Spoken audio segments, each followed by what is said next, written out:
Olá criativo, seja bem-vindo aqui no canal. Esse é mais um vídeo da série Efeito em Texto no Illustrator. Caso você queira ver os outros vídeos, tem uma playlist aqui no canal dedicada ao Illustrator. Bom, sem mais delongas, bora pro vídeo.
Ok, aqui nesse ponto eu criei esse objeto para fazer o corte.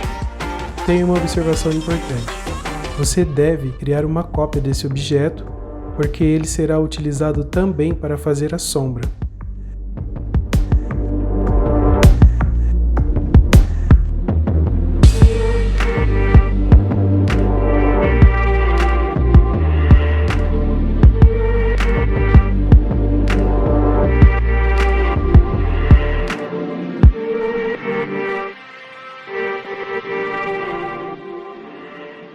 Agora eu vou criar a sombra. Dentro do Illustrator temos alguns efeitos parecidos com os que temos no Photoshop. Para fazer a sombra, vou aplicar o Gaussian Blur. E para que a elipse tenha uma área maior de desfoque, vou agrupá-la a um retângulo.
Espero que esse vídeo tenha te ajudado.